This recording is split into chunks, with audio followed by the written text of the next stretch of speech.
Welcome to our YouTube channel. इस video में हम कोऑर्डिनेटिंग कंजक्शंस पढ़ेंगे। कोऑर्डिनेटिंग कंजक्शंस कंजक्शंस का एक टाइप है। इसके बाद कोऑर्डिनेटिंग कंजक्शंस समझने के बाद हम देखेंगे कि को punctuation between independent classes means कि जब हम कोऑर्डिनेटिंग कंजक्शंस को इंडिपेंडेंट क्लासेस के बीच में यूज़ करेंगे तो उसमें पंक्चुएशन क्या होगा, मीन्स कि हम कॉमा कहाँ पे यूज़ करेंगे करेंगे या नहीं करेंगे। एंड इसके बाद देखेंगे between words and phrases.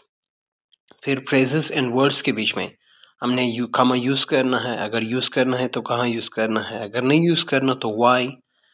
And before the last item in a list कि किसी मीन्स के फॉर एग्जांपल आप कोई लिस्ट दे रहे हैं, उसमें डिफरेंट आइटम्स आप मीन्स के मेंशन करना चाहते हैं, तो आपने उसमें कॉमा यूज़ करना है या नहीं यूज़ करना। अगर आपने यूज़ करना है तो कैसे यूज़ करना है। सो इन सारी चीज़ों को हम इसी वीडियो में देखेंगे। So let's begin with the lecture coordinating conjunctions.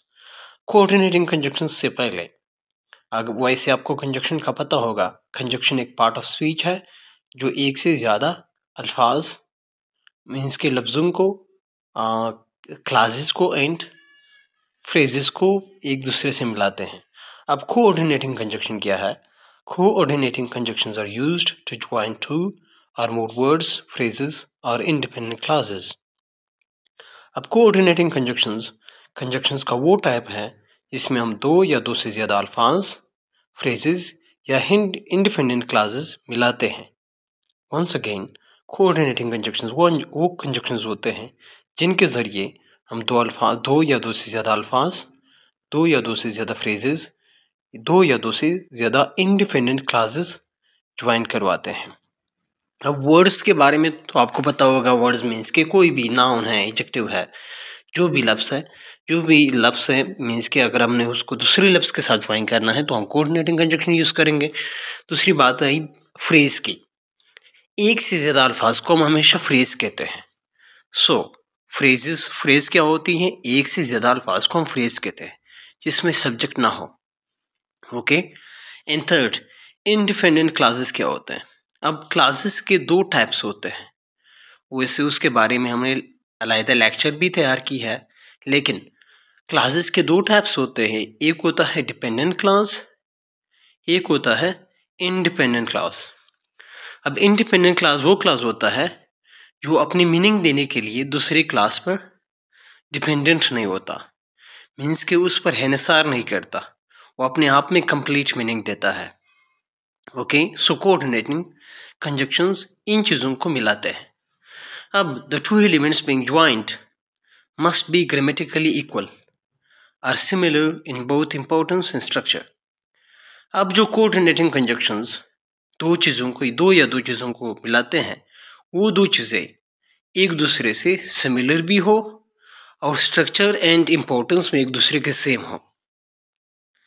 इसका क्या मतलब हुआ? फॉर एग्जाम्पल इसका ये मतलब हुआ कि आपने अगर दो क्लासेस ज्वाइन करवाने हैं तो वो दोनों क्लासेस इंडिपेंडेंट होनी चाहिए।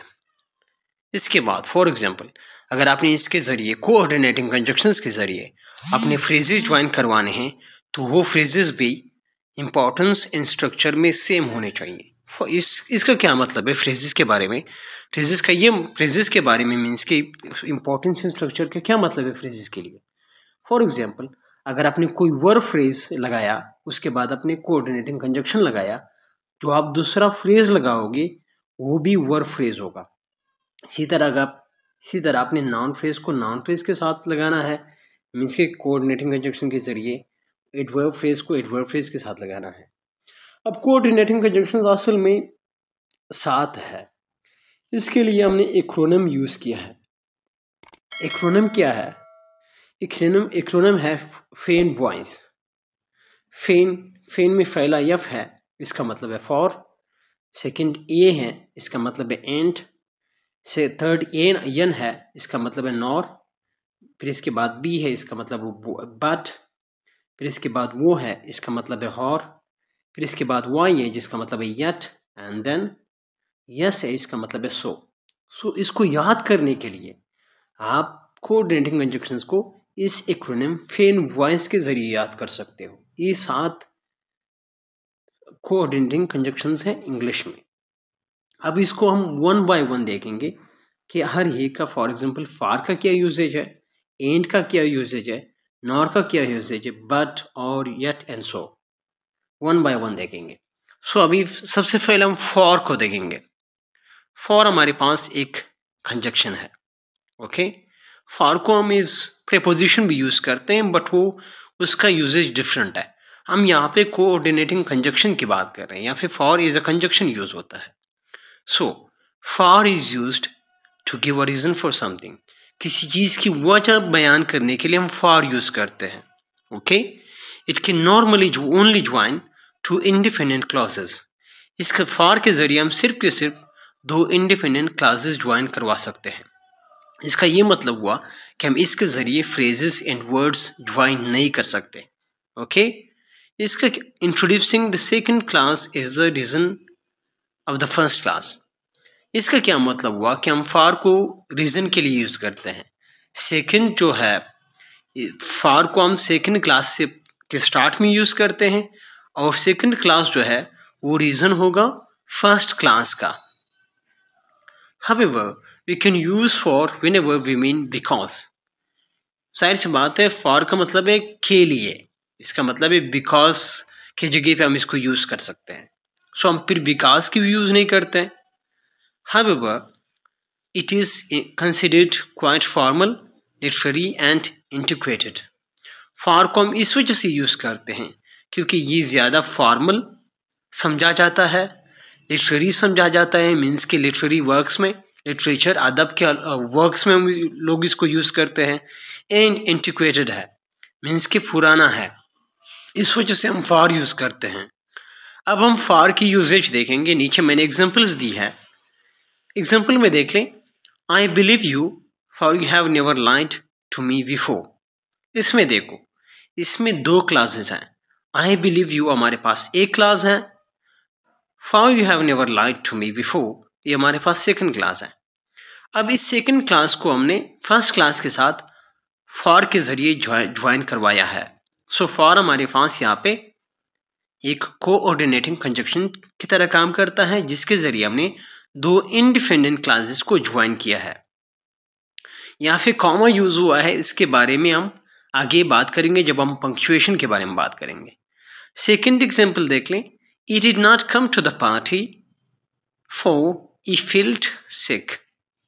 वो पार्टी इस वजह से, वो पार्टी नहीं आया क्योंकि वो बीमार था।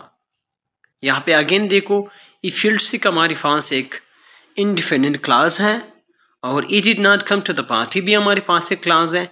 इन दोनों क्लासेस को हमने ज्वाइन करवाया है फॉर के जरिए, जो कि हमारे पास एक कोऑर्डिनेटिंग कंजक्शन है। थर्ड में देख ले, I wish you had been there for we had a wonderful time. इसमें देखे, I wish you had been there हमारे पास एक इंडिपेंडेंट क्लास है, we had a wonderful time हमारे पास सेकंड इंडिपेंडेंट क्लास है। इन दोनों क्लासेस को हमने ज्वाइन करवाया है फॉर के जरिए, जो हमारे पास कोऑर्डिनेटिंग कंजक्शन है। सो अभी फॉर का आपको क्या समझ आया? फॉर हमारे पास एक कोऑर्डिनेटिंग कंजक्शन है जिसके जरिए हम दो इंडिपेंडेंट क्लासेस ज्वाइन करवाते हैं। इसका मतलब होता है बिकॉज। इसको हम क्यों यूज करते हैं? बिकॉज क्यों यूज नहीं करते? बिकॉज को वैसे हम सबऑर्डिनेटिंग कंजक्शन में यूज करते हैं, जिसके बारे में हम दूसरे लेक्चर में बात करेंगे। लेकिन हम फॉर को is a coordinating conjunction use करते हैं।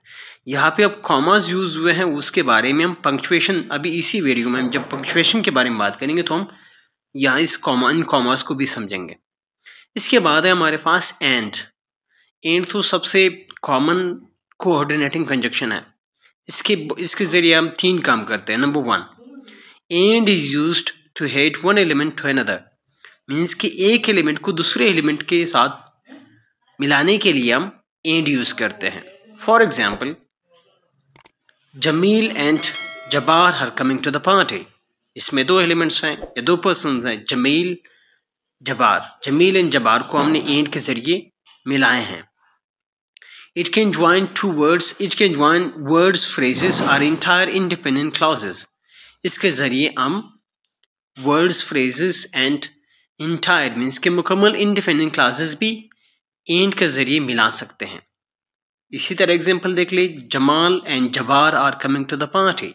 इसमें हमने दो वर्ड्स, जमाल अलग वर्ड है, जबार अलग वर्ड है, इन दोनों को मीन्स के इन दोनों नाउन्स को हमने एंड के जरिए मिलाया है।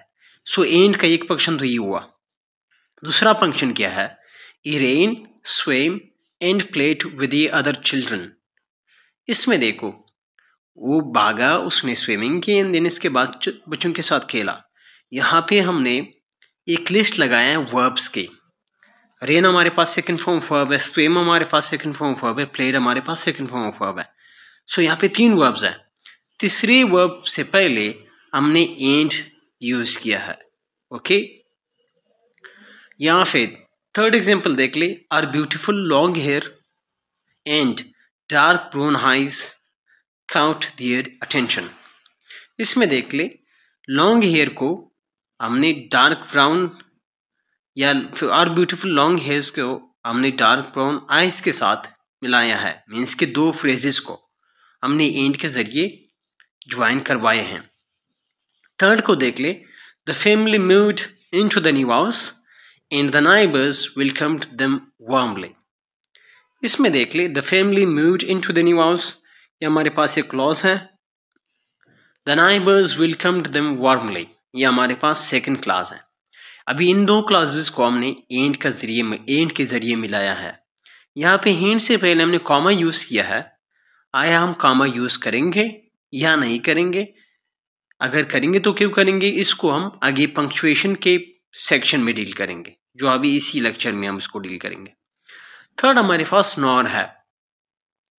Nor is one of the most limited coordinating conjunctions. Means के नॉर की यूजेज बहुत कम है। ये सिर्फ एडिशनल नेगेटिव आइडिया के लिए हम यूज करते हैं। It is use to present any additional negative idea when a negative idea is already been stated. Means कि कोई नेगेटिव आइडिया किसी ने स्टेट किया, अब दूसरा नेगेटिव आइडिया भी स्टेट करना चाहते हैं। मीन्स कि अगर किसी ने कोई नेगेटिव बात की थी, नेगेटिव बात की यह बात है कि उसमें नॉट हो, मीन्स कि न करने वाली बात हो। उसने कोई न करने वाली बात की, फिर दूसरी जो बात करेगा या करेगी, वो भी मीन्स के नेगेटिव होगी। उसमें भी उस आइडिया, जो दूसरी आइडिया है, उसको लगाने से पहले हम नॉर लगाएंगे अगर वो आइडिया नेगेटिव है। For example, it is not like football. Means कि यहाँ पे वो ये कहना चाह रहे हैं, इस सेंटेंस को पहले छोड़ दें। एक सिचुएशन इस तरह बना ले कि कोई बंदा है, वो कह रहे हैं मुझे ना तो फुटबॉल पसंद है ना मुझे अक्की पसंद है। तो फिर वो बंदा किस तरह कहेगा? ये बंदा इस तरह कह सकता है इसी सेंटेंस को कि it is not like football, उन्हें फुटबॉल पसंद नहीं। Nor does he enjoy hockey, न उन्हें हॉकी पसंद है। I have never seen that movie, nor do I want to see it.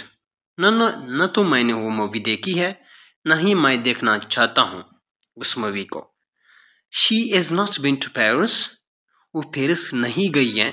Nor has she travelled to Rome, नहीं वो रोम चली गई हैं। यहाँ पे इन तीनों सेंटेंसेस में देखें, पहली आइडिया कौन सी है? It is not like football, ये पहली है। I have never seen that movie, ये पहली है। She is not been to Paris, ये पहली है। अब सेकंड आइडिया बी आप नॉट के लगाते हो, तो नॉट लगाने के बजाय आप सेंटेंस के स्टार्ट में नॉर लगा है और बाकी सेंटेंस लगा दें, तो ये बाकी सेंटेंस जो है मीन्स कि एक क्लास जो है, एक नेगेटिव क्लास दूसरे नेगेटिव क्लास के साथ ज्वाइन हो जाएगा। अब इसमें देखो, नॉर के बाद हमने डज लगाया है, मीन्स के हेल्पिंग वर्ब को हमने स्टार्ट में लाया है। नॉर को हमने स्टार्ट में लाया है। नॉर से पहले हमने डू को जो है उस सब्जेक्ट से पहले लाया है। यहाँ पे देखो, is she travel to Rome, means कि इंट्रोगेटिव की तरह लगता है हमें। या तो ये सेंटेंसेस गलत है या इसमें कोई टेक्निक है। असल में इसमें टेक्निक है। टेक्निक क्या है? नोट, यहाँ पे इंपॉर्टेंट नोट देख लें। Note that when nor is used to join two independent classes as in the examples above, जब हम नॉर को दो इंडिपेंडेंट क्लासेस के लिए यूज करते हैं, जैसे कि हमने फॉर एग्जांपल्स में यूज किया है, negative inversion must be used in the second class. हमें नेगेटिव इन्वर्जन यूज करना चाहिए सेकंड क्लास में। अब इन्वर्जन का क्या मतलब है? इन्वर्जन का ये मतलब है रिवर्स करना। इन्वर्ट करना। ओके, इसका ये मतलब है कि आपने अगर नार को सेकंड क्लास के स्टार्ट में लगाना है तो आपने हेल्पिंग वर्ब को सब्जेक्ट से पहले लाना है, जैसे कि हम इंट्रोगेटिव में लाते हैं, लेकिन इसका मतलब यहाँ पे इंट्रोगेटिव नहीं होता। For example, nor does he enjoy hockey, nor do I want to see it, nor is she travel to Rome। सो इसको नेगेटिव इन्वर्जन कहते हैं। इन तीनों क्लासेस में डज पहली क्लास में, डू हमने सेकंड क्लास में, इज हमने थर्ड क्लास में सब्जेक्ट से पहले लगाया, मीन्स के नॉर के बाद और सब्जेक्ट से पहले। इसको हम कहते हैं नेगेटिव इन्वर्जन। अब इसके बाद हमारे पास है but. But is used to present a contrast with the previous information, means के कंट्रास्ट, फर्क, तफरीक शो करना। ओके, मीन्स के बट को हम यूज करते हैं कि जो प्रीवियस इंफॉर्मेशन है उसे तफरीक शो करना, मीन्स कि लेकिन हम बट का मतलब है लेकिन। It can be use to join an independent class to a phrase or in other independent class. ये जो है बट को हम यूज कर सकते हैं एक इंडिपेंडेंट क्लास के साथ फ्रेज को मिलाने के लिए, या इंडिपेंडेंट क्लास को इंडिपेंडेंट क्लास के साथ मिलाने के लिए। बट के दो यूजेज हैं। नंबर वन, एक तो यह है कि हम इंडिपेंडेंट क्लास, बट के जरिए हम इंडिपेंडेंट क्लास को इंडिपेंडेंट क्लास के साथ मिलाएं, मीन्स के दो इंडिपेंडेंट क्लासेस मिलाएं। दूसरा यूजेज ये है कि कोई फ्रेज एंड इंडिपेंडेंट क्लास को एक दूसरे के साथ मिलाएं। अभी एग्जांपल्स में देखेंगे, I want to go shopping but I can't. Okay, second example देखें, इसको मैं अभी समझाऊंगा आपको। He was upset but did not cry. I would love to travel more but I just don't have the time। इसमें देख ले, पहले सेंटेंस में हमारे पास देख ले I can't, मैं नहीं कर सकता, ये हमारे पास कंप्लीट क्लॉज है। इसको हमने मिलाया है दूसरी क्लास के साथ, I want to go shopping। So but के जरिए हमने दो क्लासेस मिलाए हैं। He was upset but did not cry, इसमें देख ले हमने बट के जरिए क्या किया है, एक हमारे पास जो ई वॉज अपसेट हमारे पास एक क्लॉज है, डिड नॉट क्राई हमारे पास एक फ्रेज है, मीन्स के एक क्लास इन फ्रेज को हमने ज्वाइन करवाए हैं बट के जरिए। तीसरे एग्जाम्पल को देख ले, I would love to travel more but I just don't have the time. मैं ट्रेवल करना चाहता हूँ बट मेरे पास टाइम नहीं है। यहाँ पे देखो, जो I just don't have the time हमारे पास एक क्लॉज है, I would love to travel more भी हमारे पास एक क्लॉज है। सो ये इन तीन एग्जांपल्स में हमारे पास हमने बट के जरिए पहले सेंटेंस में दो क्लासेस ज्वाइन करवाए हैं, सेकंड सेंटेंस में हमने पहला क्लॉज है दूसरा फ्रेज है, तीसरे में पहला भी क्लॉज है दूसरा भी क्लॉज है। लेकिन यहाँ पे देखें, अगर पहला क्लॉज है तो हमने पहले मीन्स कि यहाँ पे बट से पहले कॉमा यूज नहीं किया है, लेकिन यहाँ पे तीसरे सेंटेंस में हमने दोनों क्लासेस के बीच में कॉमा भी यूज किया है। इसका क्या है, इसका अगेन हम देखेंगे कि पंक्चुएशन के सेक्शन में हम देखेंगे कि ये किस तरह होता है। Why do we use comma and why don't we use comma. हम कॉमा यूज क्यों करते हैं, हम कॉमा यूज क्यों नहीं करते, क्योंकि दोनों ही देखो ना, I want to go shopping ये हमारे पास एक क्लॉज है, आई कांट भी हमारे पास एक क्लॉज है। यहाँ पे हमने इसको बट के जरिए मिलाया है, सो यहाँ पे कॉमा नहीं है, लेकिन यहाँ पे दो नीचे, I would love to travel more, I just don't have the time, इसको हमने बट के जरिए मिलाया है, लेकिन इससे पहले हमने कॉमा यूज किया है। सो इसको हम देखेंगे अगेन। और को देख ले, जो हमारे पास नेक्स्ट है वो हार है। Or is use to present alternative choices और ऑप्शंस, मीन्स के मुतबादिल चॉइसेस या ऑप्शंस के को प्रेजेंट करने के लिए हम क्या यूज करते हैं, और यूज करते हैं। इसके जरिए भी हम phrases, clauses and words and phrases use कर मीन्स के ज्वाइन कर सकते हैं। For example, would you like the chicken, the pork और द बीफ। यहाँ पे आपको तीन चॉइसेस दिए गए हैं। इन चॉइसेस मीन्स के लास्ट चॉइस से पहले आपने क्या करना है, आर को लगाना है। Would you which sport do you think is more exciting, football और हॉकी। यहाँ पे अगेन चॉइस दिया गया है। इन चॉइसेस को शो करने के लिए हम जो आर यूज करते हैं, आर का मतलब है या। We can go to the movies tonight और we can just hang out at home, means कि हम या तो मूवी जा सकते हैं या घर पे टाइम गुजार लेते हैं। यहाँ पे देखिए we can go to the movies tonight, हमारे पास एक क्लॉज है। We can just hang out at home, ये भी हमारे पास क्लॉज है, इसको हमने आर के जरिए ज्वाइन करवाए हैं। इसके बाद है हमारे पास यट। यट बट की शक्ल में ही यूज होता है, लेकिन इसमें थोड़ा डिफरेंस है बट से। वो क्या है अभी देखेंगे। Yet like but is used to present contrast. Again contrast के लिए हम यूज करते हैं, तो हम but भी contrast के लिए यूज करते थे। So difference ये है कि जो हम yet के जरिए जो contrast शो करते हैं उसमें वो सरप्राइजिंग होगी। सरप्राइजिंग क्यों होगी? मीन्स कि फॉर एग्जाम्पल हम किसी चीज को जानते हैं लेकिन उसके अपोजिट अगर हो जाए तो हम सरप्राइज हो जाते हैं। This is, however, there is a subtle implication when we use yet that the information is surprising in the light of what we already know. इसको आप जैसे एग्जांपल्स हम पढ़ेंगे तो हम आपको समझ आ जाएगा। The movie was depressing yet uplifting at the same time. Movie depressing भी थी, अपलिफ्टिंग भी थी, एक कैसे हो सकता है, इस वजह से सरप्राइजिंग है। इस तरह सरप्राइजिंग चीज़ों को हम yet के जरिए मिलाते हैं, मीन्स कि दो कंट्रास्टिंग आइडियाज़ को हम yet के ज़रिए मिलाते हैं अगर वो ज़्यादा सरप्राइजिंग है। अगर ज़्यादा सरप्राइजिंग नहीं हो तो हम बट भी लगा सकते हैं, लेकिन अगर ज़्यादा सरप्राइजिंग है तो हम yet लगाएंगे। yet के ज़रिए भी हम क्लासेस एंड फ्रेजेस ज्वाइन करवा सकते हैं।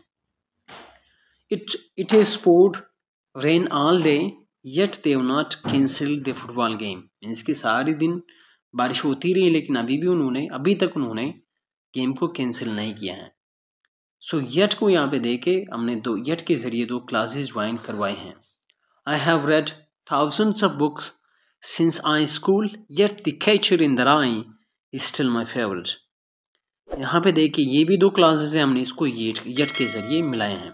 इसके बाद हमारे पास है so lost coordinating conjunction है। so is generally used to join two independent clauses. so के जरिए हम दो independent clauses ज्वाइन करवाते हैं where the second clause is the result of the first. जहां second clause जो है वो first clause का result होगा, मीन्स कि first clause आपका cause होगा, second clause इसका effect होगा। For example, he was exhausted, वो थका हुआ था, so he went to bed early, इस वजह से वो जल्दी सो गए। She was the most qualified candidate, so we gave her the job, वो ज़्यादा क्वालिफाइड कैंडिडेट थी, इस वजह से हमने उन्हें जॉब दिया। He has been working hard lately, so his grades are improving, means कि वो मेहनत कर रहा है देर तक, इस वजह से उसके मार्क्स या ग्रेड्स बेहतर हो रहे हैं। अभी हम पंक्चुएशन के बारे में बात करते हैं, मीन्स कि जब हम कोऑर्डिनेटिंग कंजंक्शंस को यूज़ करते हैं तो हम उसको किस तरह पंक्चुएट करते हैं। मीन्स कि जो आपने अभी देखा होगा लेक्चर में हमने कहीं पे कॉमा यूज़ किया हुआ क्या था, कहीं पे नहीं किया था, इसको अभी हम समझेंगे यहाँ पे। When a coordinating conjunction joins two independent clauses, जब कोई coordinating conjunction के जरिए हम दो independent clauses ज्वाइन करवाते हैं, a comma normally precedes it, इससे पहले comma यूज होता है। For example, मीन्स कि सेकेंड क्लास के स्टार्ट में हम कॉमा यूज करते हैं। They moved into the new house and the neighbors welcomed them warmly. यहाँ पे देखिए they moved into the new house, हमारे पास एक क्लास है, the neighbors warmly welcomed them, हमारे पास एक सेकेंड क्लास है। दोनों इंडिपेंडेंट क्लासेस हैं, इसको हमने एंड के जरिए ज्वाइन करवाए, मीन्स कि कोऑर्डिनेटिंग कंजंक्शन के जरिए ज्वाइन करवाए।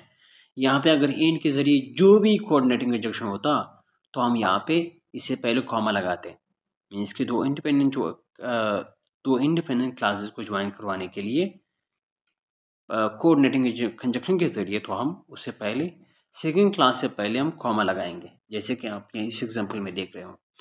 आई have never seen that movie not do I want to see it ना।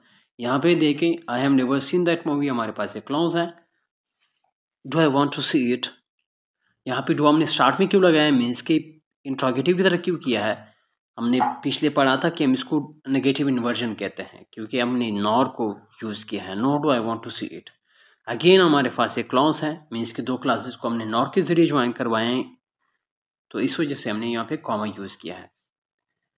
थर्ड एग्जाम्पल देख ली, we can go to the movie theatre और we can just hang out at home.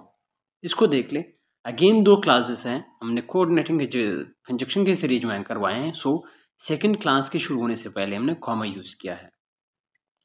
लेकिन कुछ ग्रामरियंस कहते हैं कि हम अगर कॉमा यूज़ ना भी करें, कुछ ग्रामरियंस कहते हैं कि हमें नहीं यूज़ करना चाहिए, कुछ कहते हैं कि हमें यूज़ करना चाहिए।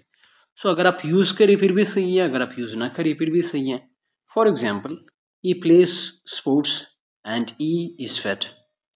यहाँ पे देखो ई इज फिट हमारे पास से क्लॉज है, ई प्लेस स्पोर्ट्स भी हमारे पास से क्लॉज है।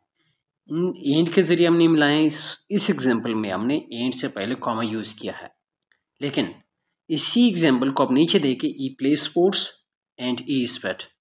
इस एग्जाम्पल में वही दो क्लासेस हैं जो हमने एंड के जरिए ज्वाइन करवाए हैं, लेकिन यहाँ पे हमने कॉमा यूज़ नहीं किया है। सो विच जिस भी तरीके से आप यूज़ करना चाहते हो आप यूज़ कर सकते हो, लेकिन अगर कॉमा यूज़ करें तो अच्छी बात है, नहीं यूज़ करें फिर भी गलत कंसिडर नहीं होगा। अच्छा, अभी बात करते हैं between phrase words and phrases. Means कि जब हम कोऑर्डिनेटिंग के कंजक्शन के जरिए वर्ड्स या फ्रेजेस ज्वाइन करवाते हैं तो हमें कॉमा यूज़ करना होगा या नहीं करना होगा। इंडिपेंडेंट क्लासेस के लिए तो हम यूज़ करते थे। जब हम कोऑर्डिनेटिंग कंजक्शन के जरिए वर्ड्स या फ्रेजेस ज्वाइन करवाते हैं एक दूसरे से या किसी क्लास के साथ, तो हमें कॉमा यूज़ नहीं करना चाहिए। फॉर एग्जाम्पल, जैसे कि जमील एंड जवार, यहाँ पे हमने येंड लगाया है लेकिन कॉमा यूज़ नहीं किया है क्योंकि दो वर्ड्स हैं। Would you like the chicken और द बीफ, यहाँ पे अगेन देखे दो फ्रेजेस को हमने ज्वाइन करवाए हैं। यहाँ पे मीन्स कि एक क्लास को एक फ्रेज के साथ या इस तरह कर ले कि आपने दो चॉइसेस रखे हैं, तो आप यहाँ पे यूज़ नहीं करते। The movie was depressing yet uplifting at the same time. यहाँ पे देखे अपलिफ्टिंग को हमने डिप्रेसिंग के साथ मिलाया है, मीन्स के दो वर्ड्स हैं, अगेन हम यूज़ नहीं करते। यही इस तरह भी कह सकते हो कि एक क्लास है, द मूवी वॉज डिप्रेसिंग हमारे पास एक क्लास है, uplifting at the same time हमारे पास एक द मूवी वॉज डिप्रेसिंग हमारे पास एक क्लास है, uplifting at the same time हमारे पास एक फ्रेज है। लेकिन इसको हमने मिलाया है एंड के येट के जरिए, तो हमने कॉमा यूज़ नहीं किया है।